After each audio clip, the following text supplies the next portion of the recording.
नमस्कार, प्रभा साक्षी के पॉडकास्ट में आप सभी का स्वागत है। आज के इस पॉडकास्ट में हम बात करेंगे, चीन एक तरफा बात करता है, दूसरी तरफ से सीमा में घुसने का प्रयास करता है। अब भूटान के साथ भी यही कर दिया।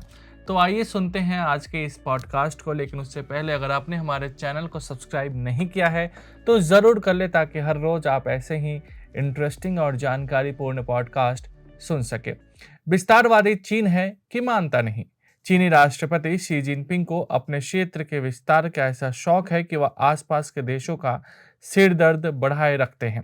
शी जिनपिंग का तरीका यह है कि सामने वाले से बात भी करते रहो और उसके देश में घुसने का प्रयास भी करते रहो। इसी नीति का अनुसरण इस समय वह भूटान के साथ कर रहे हैं। हम आपको बता दें कि चीन और भूटान के बीच चल रही सीमा वार्ता के बावजूद चीन पड़ोसी देश से लगती सीमा के विवादित क्षेत्र में गांव बना रहा है। रिपोर्ट के मुताबिक दोनों देशों को अलग करने वाले पहाड़ी क्षेत्र में कम से कम 3 गांव बनाए गए हैं। एक मीडिया रिपोर्ट में सत्तारूढ़ चीनी कम्युनिस्ट पार्टी के अधिकारियों के हवाले से कहा गया है कि तेजी से यह विस्तार गरीबी उन्मूलन योजना के रूप में शुरू हुआ, लेकिन यह दोहरी राष्ट्रीय सुरक्षा भूमिका निभाता है।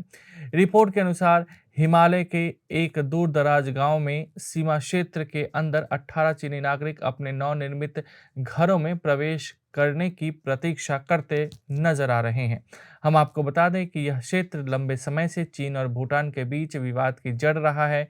चीन, भारत और भूटान दोनों की सीमाओं पर अच्छी तरह से सुसज्जित गांव बनाने की योजना पर जोर दे रहा है। भूटान मामले में जो रिपोर्ट आई है उसके मुताबिक जो चीनी नागरिक गांव में बने घरों में प्रवेश के लिए प्रतीक्षा कर रहे हैं, उनमें प्रत्येक ने चीन के राष्ट्रपति शी जिनपिंग का ताजा फ्रेम किया हुआ चित्र ले रखा था।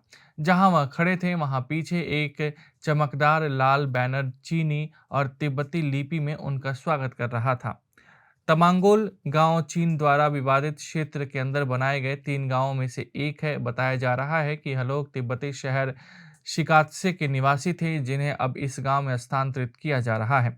निवासियों के स्थानांतरित होने से 7 दिन पहले अमेरिका स्थित मैक्साट टेक्नोलॉजीज द्वारा ली गई सैटेलाइट इमेजरी ने 147 नए घरों को दर्शाया है। स्थानीय मीडिया रिपोर्ट में कहा गया है कि गांव का विस्तार 235 घरों को समायोजित करने के लिए डिजाइन किया गया है। अधिकारियों का कहना है कि ये गांव रहने की बेहतर स्थिति प्रदान करने की चीन की गरीबी उन्मूलक योजना का हिस्सा थे। अधिकारियों का कहना है कि राष्ट्रीय सुरक्षा को मजबूत करने के लिए भी इन गांवों का विस्तार किया गया है। मीडिया रिपोर्ट के मुताबिक लोझांग काउंटी, जो तमालुंग का प्रशासन चलाती है, उसने गरीबी उन्मूलन के लिए गांव के बुनियादी ढांचे पर अनुमानित 26 बिलियन युआन खर्च किए हैं। बताया जा रहा है कि क्षेत्र में 2 पुलों और पक्की सड़कों के सुदृढ़ीकरण के लिए बजट दिया गया। सैटेलाइट इमेजरी ने पता चलता है कि यह काम 6 महीने के भीतर पूरा हो गया था। इस प्रकार की भी रिपोर्टें हैं कि भूटान की राजधानी थिम्पू ने अब तक इन गांवों के विवाद को कमतर आंका है। हालांकि भूटान का सबसे करीबी साझेदार भारत लगभग 495 वर्ग किलोमीटर के विवादित सीमा क्षेत्र के घटनाक्रम पर कड़ी नजर रख रहा है।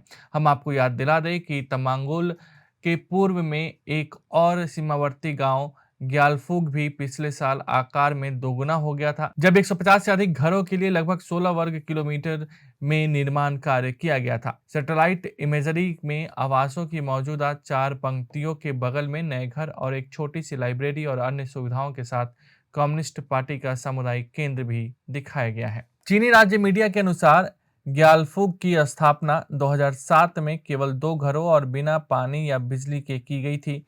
इसे शी जिनपिंग के मध्यम समृद्धि गरीबी उन्मूलन अभियान के हिस्से के रूप में 2016-18 तक एक मॉडल गांव के रूप में विकसित किया गया।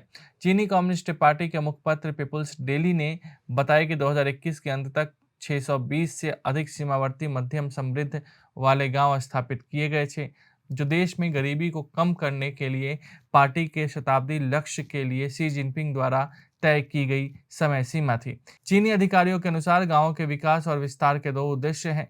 पहला आधुनिक आवास प्रदान करना और दूसरा सीमा की रक्षा करना। इस प्रकार की भी रिपोर्टें हैं कि पिछले साल तिब्बती अधिकारियों ने क्षेत्र के अन्य हिस्सों के निवासियों को सीमा क्षेत्र में पुनर्वास के लिए प्रोत्साहन के रूप में 12,800 युआन तक की पेशकश की थी। चीन का कहना है कि वह सैन्य और नागरिकों के बीच गहरे सहयोग को बढ़ाने के लिए पेशेवर सीमा निवासियों की योजना को आगे बढ़ा रहा है। आज के लिए इतना ही। अगले पॉडकास्ट में किसी और मुद्दे पर देंगे विस्तृत जानकारी। जुड़े रहिए प्रभा साक्षी के साथ।